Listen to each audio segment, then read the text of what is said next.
Hello and welcome. So, you're getting a sneak peek on this podcast.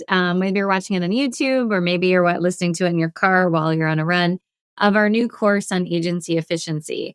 I started this course a couple years ago, and we're actually in version 4 of it because I was so sick of hearing about how busy everybody was. But we'd look at the metrics and find out the team was not just adequately staffed, sometimes overstaffed, and we still couldn't seem to keep up. So we've analyzed the top agents who are, I call them Zen agents. You'll hear me say that in the course, that are able to master their day, hit all goals, and what is different about them than the average agent. In this, we actually break down the top strategies we see that the most efficient agents are practicing that maybe your team's not. So listen up. And if your team needs training, check out our new program, Agency Efficiency 4.0. You can get pre recorded videos. We can do it live, virtual with your team, or in person. So make sure to check it out. I'll see you at the end.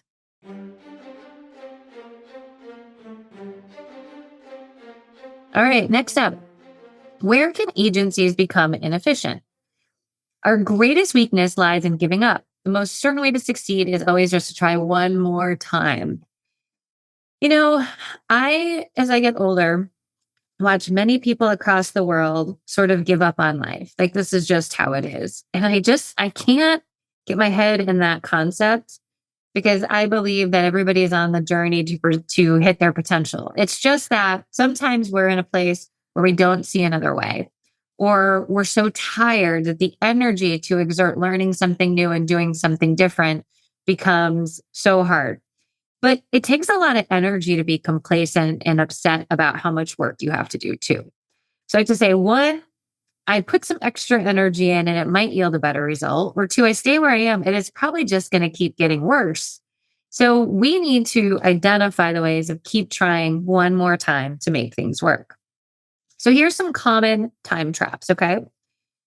Phone tag, or people who don't want to take your phone call, both internally and externally. So if you keep passing the call back and forth between your client, not a good look.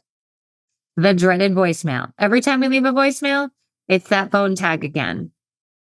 Lack of documentation in the system. So you can't help somebody. You got to interrupt your coworker, figure out what's going on. It's vicious. Paper. If you have to write it in a notebook to type it in, you are doing the same job twice.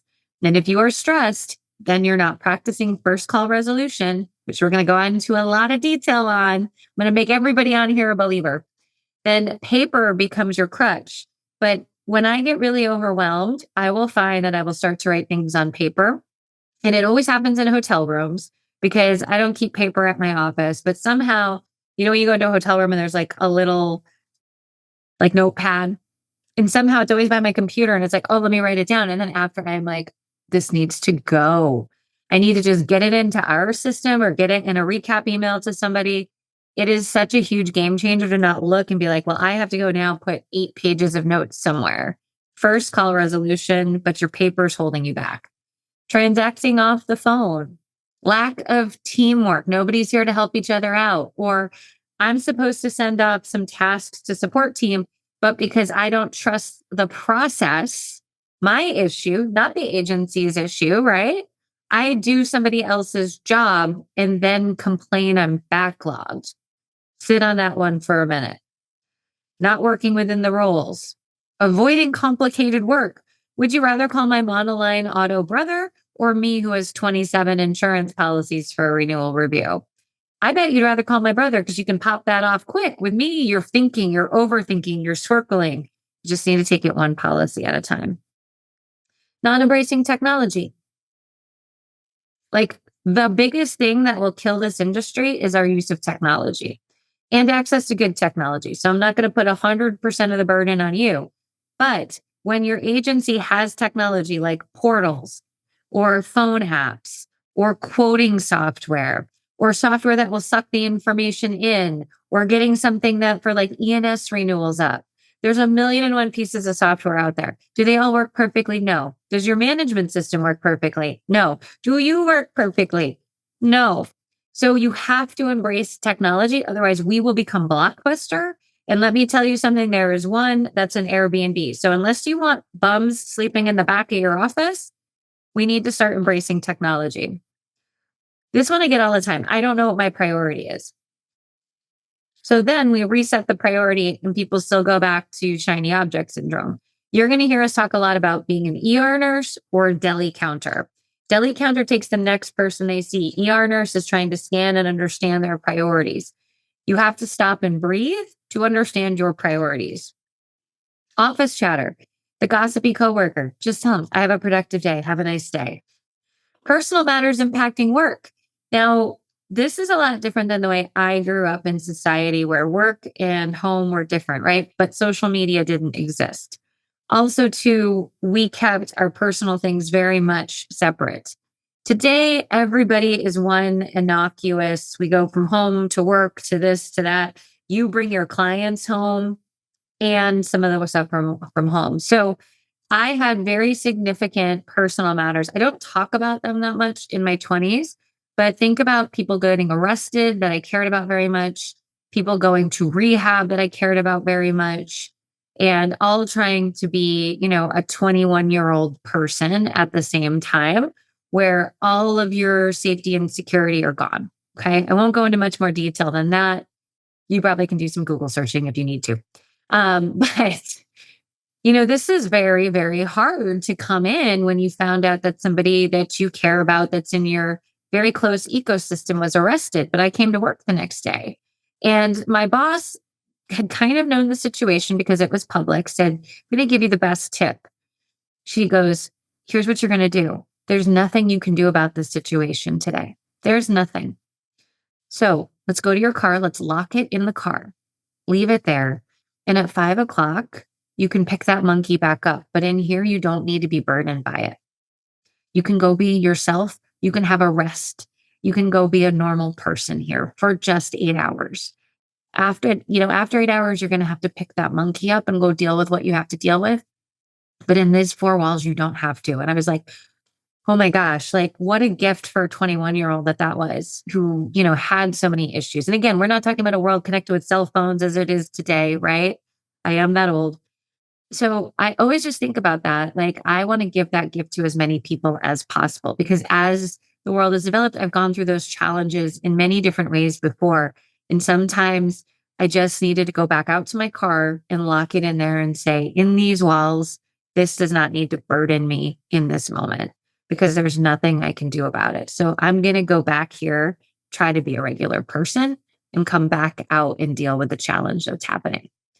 Now, again, I wasn't perfect at it. I was still crying in the bathroom sometimes, but over time, that just psychologically put a great boundary up for me. So I want to give that gift for you if you're dealing with personal matters. Failure to follow processes. Okay, so we decide that we know better and we're going to keep doing the same thing we've always done because we like that better than the other one. But then we get mad when the systems aren't right or we have to clean up data or accounting has to clean things up. Like I just say, most agencies aren't asking you to stand outside with a chicken costume on with like rotating saying buy insurance here.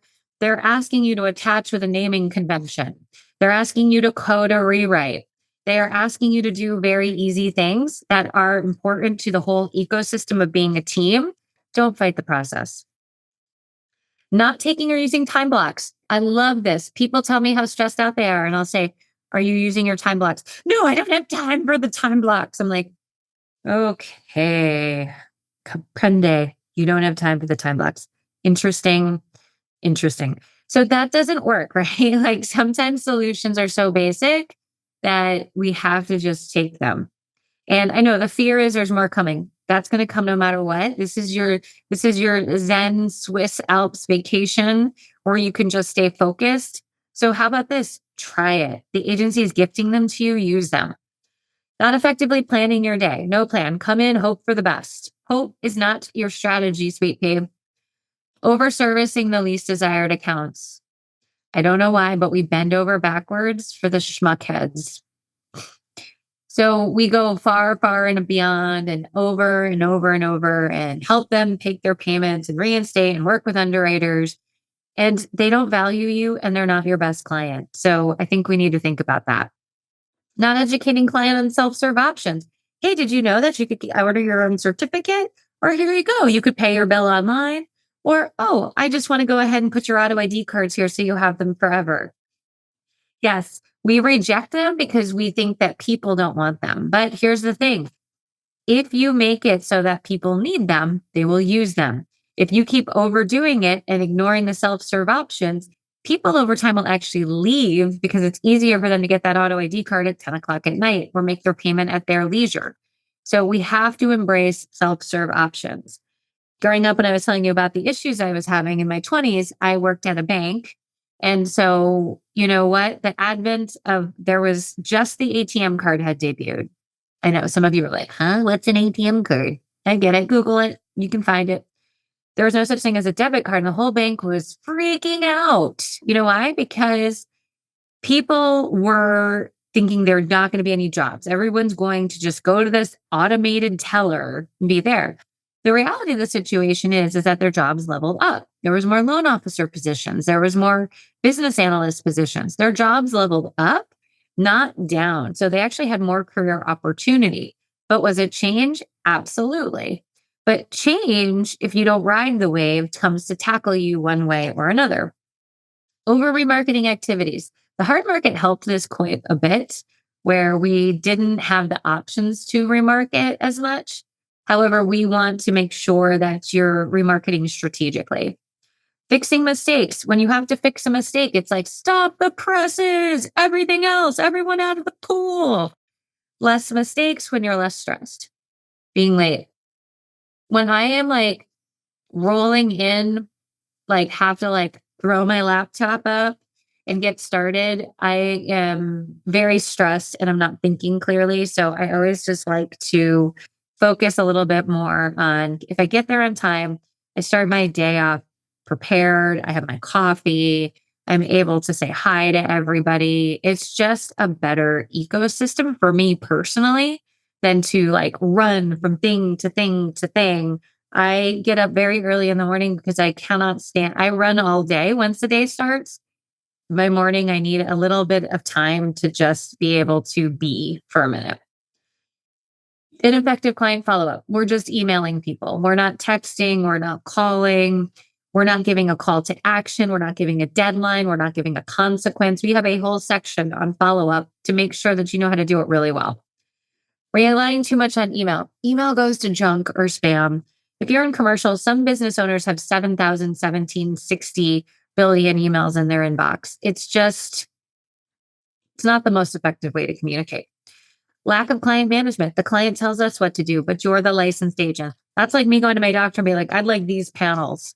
Now I can become educated, but it's a communication. When you don't have control over your client, you're always going to end up on the wrong side. Overdone processes.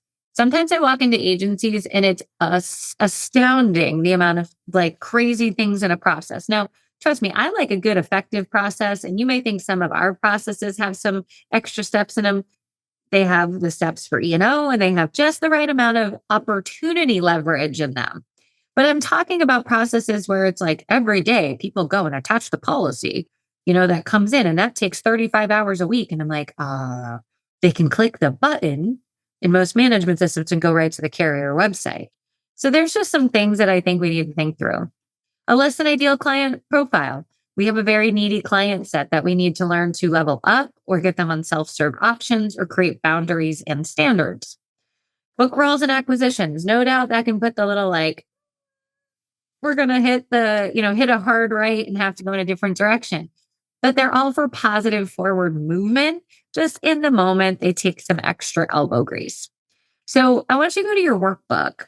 Go back here and write down the top 3 that are your biggest nemesis. Okay. You don't just share them with anybody because maybe some of them are private and personal. I got a little private and personal with you, but just go to your workbook and identify these are the ones that I get tripped up on, because what you know in advance, you can prepare for in advance.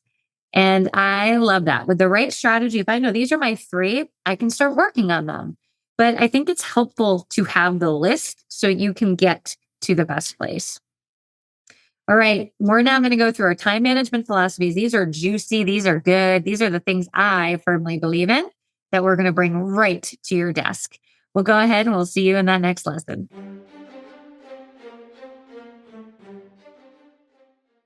So what did you think about that? Are there some things that you see your team doing now that could be really backlogging their dates and their time and kind of crunching everything together? If you did, you're not alone. That's why this course exists. Make sure to reach out to us. We'd love to have a conversation about how we can help your team get more efficient and effective. Because in my mind, more people, more problems. I like to keep things nice and easy and streamlined. And it might seem like these things are little things we went over, but small things done consistently add up. And so if your team's been underwater, this might be exactly what they need.